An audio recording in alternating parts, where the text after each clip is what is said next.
This video is not sponsored, nor does it include paid promotion.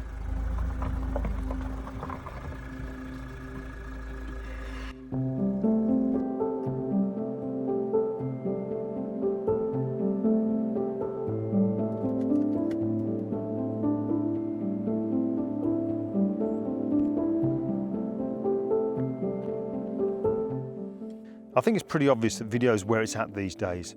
No matter what business you're in, not just a content creator, but anything, video is a great way of getting your message out there, telling the world about a new product or service or whatever. It's engaging, it's to the point, and people can consume it sat at home on their computers, watching it on their smart TVs, their tablet devices, and their mobile phones.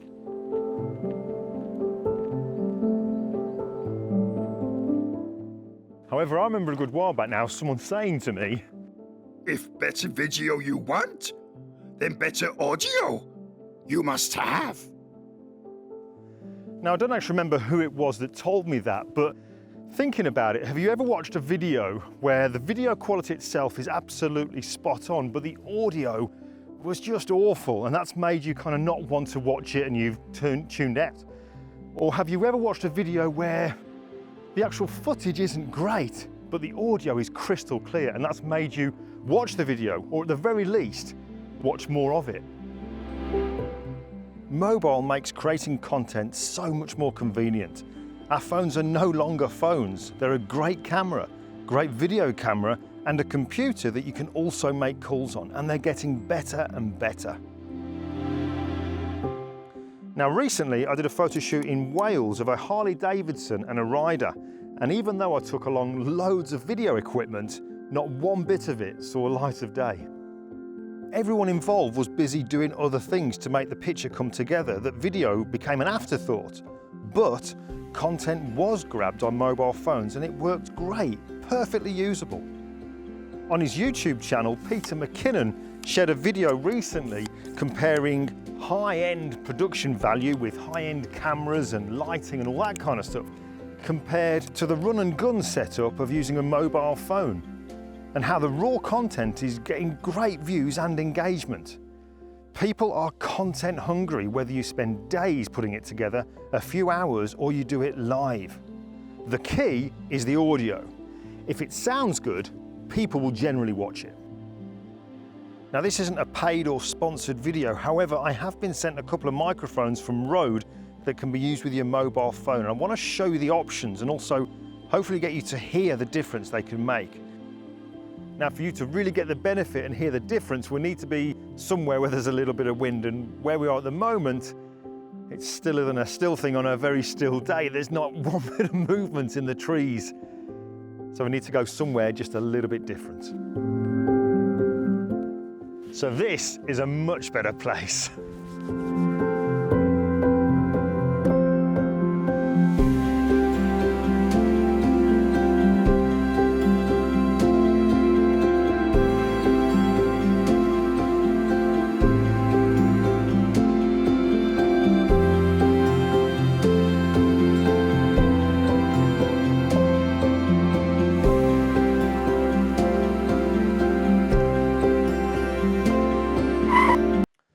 Alright, so now that we've covered the fact that mobile video stuff is going to be a lot more convenient and it's going to make you want to do more content because you're carrying less stuff, let's now dive into the what, how we're going to improve the audio for it. So we're going to go through 4 different kinds of audio. The first one's going to be just the phone on its own, so raw footage, just using the mobile phone. And to make it fair across all the different options, I'm going to read the same paragraph from this book. Doesn't have to be this book, but I'm going to read it from this book. No book about selections would be complete without a section on the pen tool.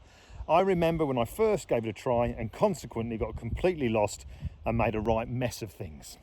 Now, although I'd gone somewhere where it was meant to be a little bit breezier than the original would, it was still fairly light wind going through there, so you didn't really hear it. You could hear a little bit of a rumble, but nothing much. However, let me now show you some footage from the day before when I tried to record all this, but something went wrong. But it was just definitely a little bit breezier. Nothing horrendous, it wasn't tornado or anything like that, but it was just a little bit more of a breeze. Now listen to what the phone is like when it's just using the phone and nothing else plugged in. So we've got learning the basics of Photoshop is an admirable feat.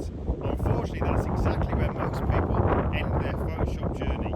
All right, so now let's take a look at actually plugging in an external microphone. And the one we're going to go for is this little one here, first of all, which is called the Video Mic ME, or the Video Mic Me.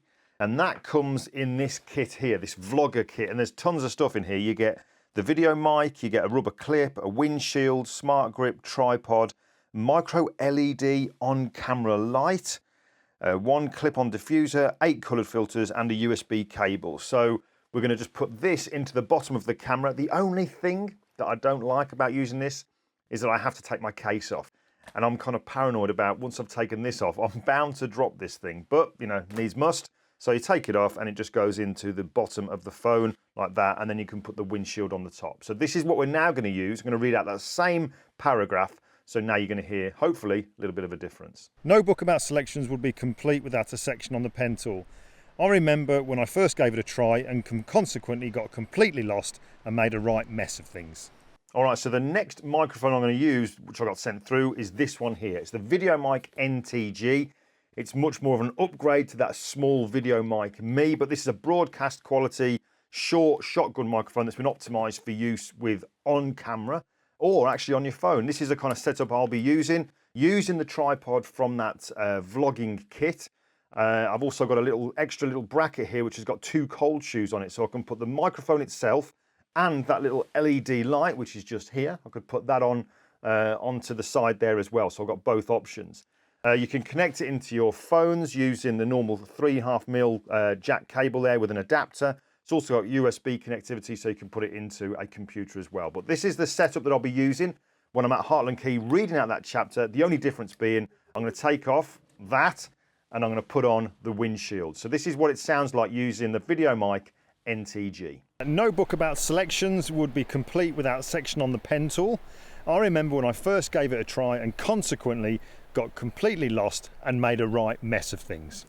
Now the final option I'm going to go through is using a lav mic, and that's what I've got on me here. So I've got this tiny microphone clipped onto me, going through with a cable through my clothing into a recording device or a transmitting device.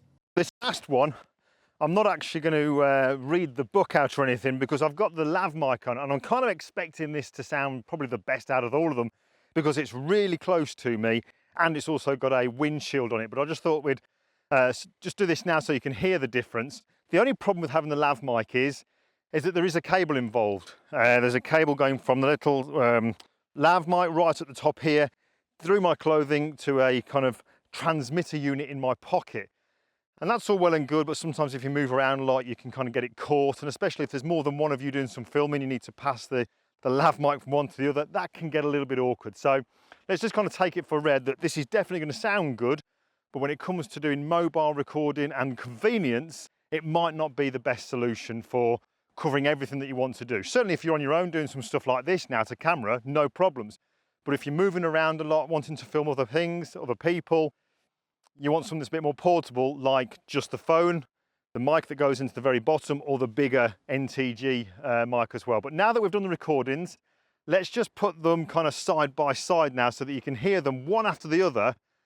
Especially if you've got headphones on, you can notice a huge difference now. So let's put some headphones on, have a listen, and you'll see the difference in quality, considering we've got a lot of ambient noise here, a little bit of a breeze, we've got the sea behind us as well, there's birds, there's people, all kinds of things, just to see now that you can hear it one after the other to sort of get an idea of the difference in the quality that a microphone with your phone can make. No book about selections would be complete without a section on the pen tool. I remember when I first gave it a try and consequently got completely lost and made a right mess of things. No book about selections would be complete without a section on the pen tool. I remember when I first gave it a try and consequently got completely lost and made a right mess of things. No book about selections would be complete without a section on the pen tool. I remember when I first gave it a try and consequently got completely lost and made a right mess of things. Now, when it comes to using the lav mic, you've got choices. You could either have it connected with a cable into a recording device like this, or you could have it transmitted to a recording device using a wireless transmitter like these. Again, units made by Rode called the Wireless Go 2. That's a subject for a whole new video, but it does give you that little bit more flexibility when you're choosing to use a lav mic with a cable. I'm kind of hoping there that you definitely hear the difference between just the regular mobile phone with nothing plugged in, and then the difference it can make to cutting out ambient sound, certainly the breeze and what have you, when you do have another microphone, be it the small one, the Video Mic Me, the bigger NTG, or if you go the lav route, you definitely hear a difference. Bearing in mind also at the time I did this, the conditions were pretty much perfect. There wasn't that much of a breeze. If the breeze had been just a little bit more ambient noise, you could have ended up with something like this. So we've got learning the basics of Photoshop is an admirable feat. Unfortunately, that's exactly where most people end their Photoshop journey. And let's face it, who's going to continue watching certainly a live broadcast when there's that kind of noise going on? It's just, you just couldn't possibly do it. But if you'd recorded some footage, then got home to edit it, and that's what you had, you've ruined it. You're going to have to go back and shoot the whole thing again. So at least when you plug something in, you can guarantee that your audio quality is definitely going to be better, and you're not going to have to compete with all that wind noise and the ambient noise in the background overpowering your voice. But let's take one more listen to it. No book about selections would be complete without a section on the pen tool. I remember when I first gave it a try and consequently got completely lost and made a right mess of things. No book about selections would be complete without a section on the pen tool. I remember when I first gave it a try and consequently got completely lost and made a right mess of things. No book about selections would be complete without a section on the pen tool. I remember when I first gave it a try and consequently got completely lost and made a right mess of things. Now for me going forward, I am definitely going to be calling on my mobile phone to get video content when out on a photo shoot, because there's been so many times over recent months when I've been out and about on location with lots of video kit, but it's never been used because it's just bulky, or there's maybe not enough hands on deck to get out and use it, just like the Wales photo shoot. But when you've got a mobile phone, you're much more inclined to grab some content, and it is perfectly usable and going to be even more so with all the advances that are coming along. Now all of the actual stuff I've gone through, the choices there in your microphones, they're all going to be listed in the description part of this video. There's also a link to a blog post where I've gone through it completely as well. So I hope that's useful. Right, I'm now going to head back to Heartland Quay, going to take my hat because it's got brighter and I don't want to burn, nor do I want to glare the camera. All right, so before I disappear, one thing to just let you know that from October the 4th to October the 8th, there is the Photoshop Virtual Summit 3 coming along, which is with 20 instructors and over 30 hours of Photoshop tutorials, techniques, courses, whatever. Just an absolute Photoshop love fest that you can watch completely for free just by checking out the link in the description part of this video. If you go there, you can then register for a completely free pass, and that will allow you to watch all the content at the time and up to 48 hours afterwards. So it's the Photoshop Virtual Summit, details in the description part of this video.